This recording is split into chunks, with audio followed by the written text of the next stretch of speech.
Yo, what is going on, guys? Welcome back to this England Youth Road to Glory on the Manager Career Mode. So I had a few audio problems, so all of this is done post commentary rather than live commentary. I think that's what it's called. But as you can see on our timetable, we've got a few big games. We've got Juventus, we've got Barcelona, and we got Sporting. So there's 3 games in this episode.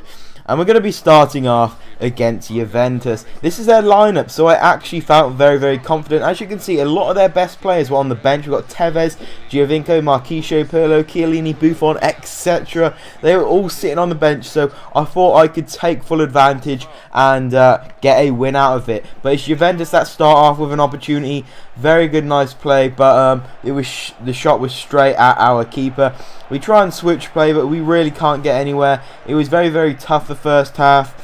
Further on to the game, we do get a free kick with Ward-Prowse, but it really didn't have the power on it to score from that distance.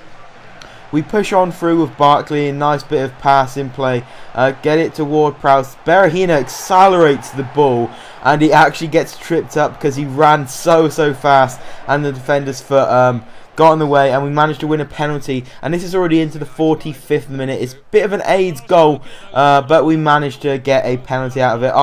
I wasn't complaining because we were the better team at this half. So Berahino wins it, and he's going to be the player to step up and take it in just a moment when this finishes. So it was Berahino to step up and take it just before half time, and he just does none other than absolutely place it beautifully into the top hand corner. And 45th minute in, we lead against Juventus. These are the halftime stats. We were actually dominating very well. I didn't have too many shots. It's just because I didn't want to waste my opportunities. So getting on to the second half, 55 minutes in, lovely bit of play, but their keeper just comes out and is able to stop the shot from I don't know, Barkley maybe that was.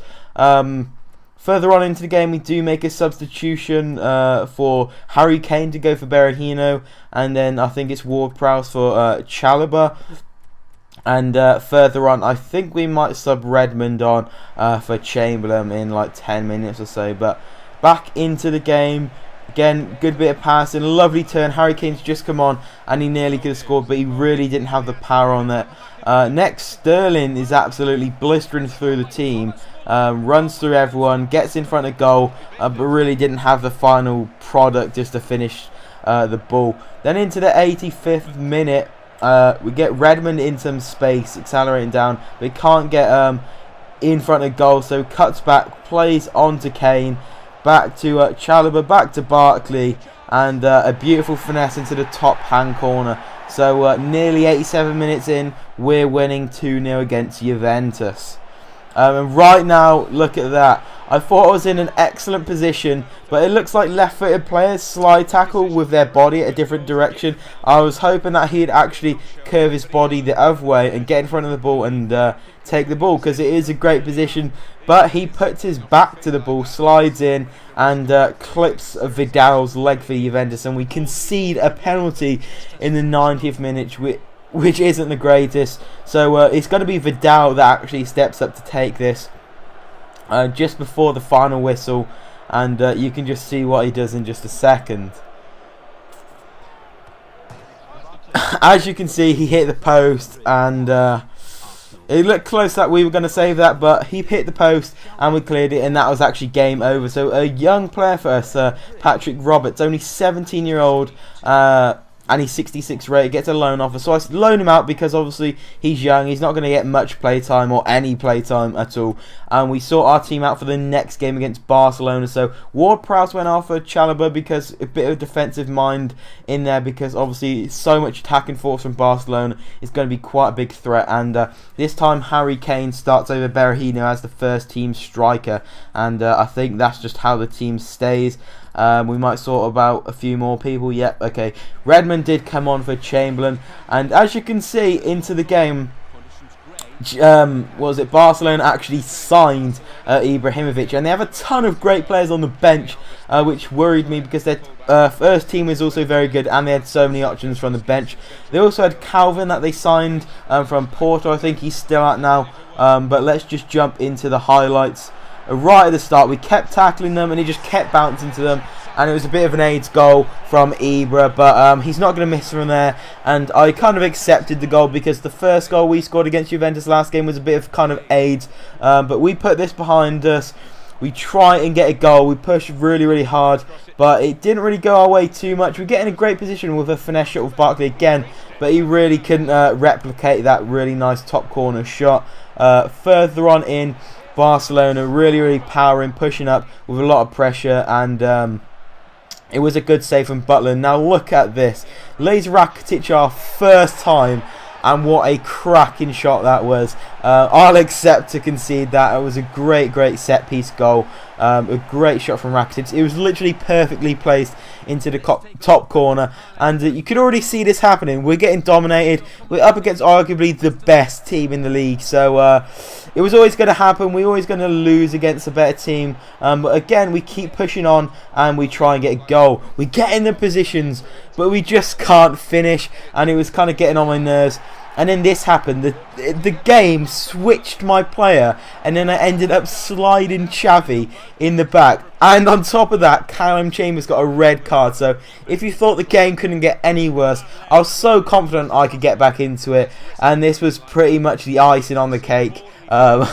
We were just never going to get back into the game. Probably the worst expression I could have used. But that was it. That was game over pretty much. And I think it's Rakitic.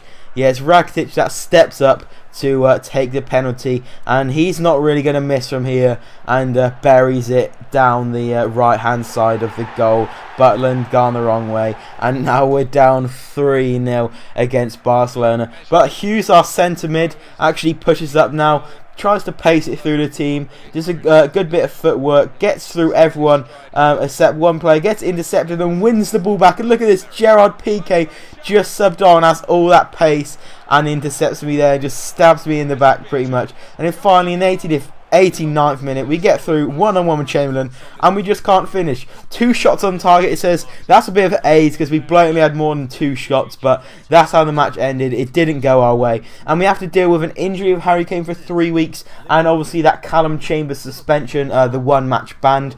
But I don't think our next match was till 3 weeks, so Harry Kane was actually fit to play, or was nearly fully recovered, so he's on the bench there.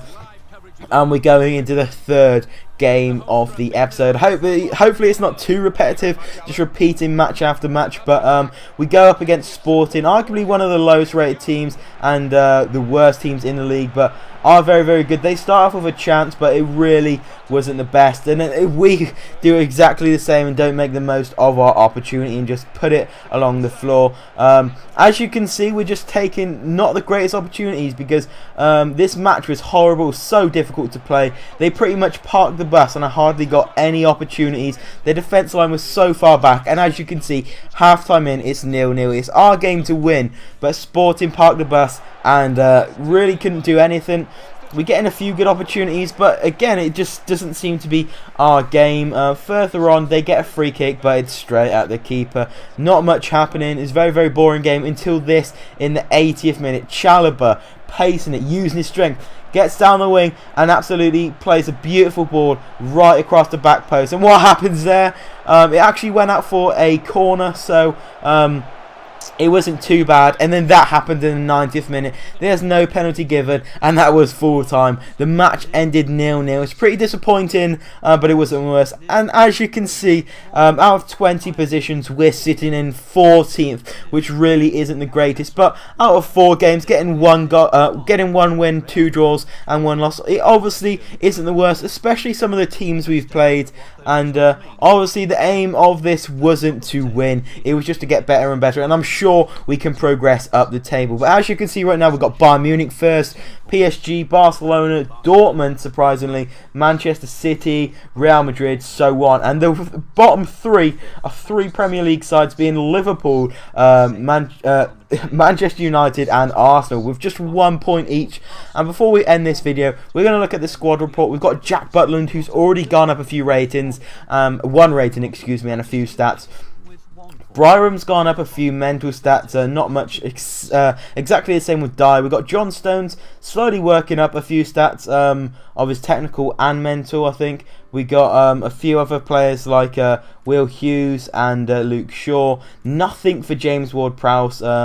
Barkley's gone up a few mental accomplishments, nothing for Chamberlain. Berahino looks good, going up a ton of stats, and looks like he could be really, really good in the future. And Sterling, not much really. Same with the goalkeeper, but obviously he hasn't had any playtime. A few other youngsters going up quite a few stats. Ibe, that actually started, didn't really do much, and Harry Kane lost a few physical stats due to that 3-week injury, which is kind of a shame, but it wasn't too bad. Flanagan going up a few stats, not really much for Redmond. It's kind of disappointing when you only see a few mental stats going up, and so on to some low rated players, and one of them being Callum Chambers, who actually has gone up quite a few good stats. And finally our 3 lonely players, one of them being Blackett, that didn't go up any ratings, but it was Wilson and Roberts who actually we loaned out, and actually we're doing really, really good, progressing up a few ratings. But that's the end of this video today. Thanks for watching. This has all been done in one commentary, so I really appreciate dropping a like, and I've had a few problems, so thanks for watching so much. Drop a like. It's been Hybrid. Peace out.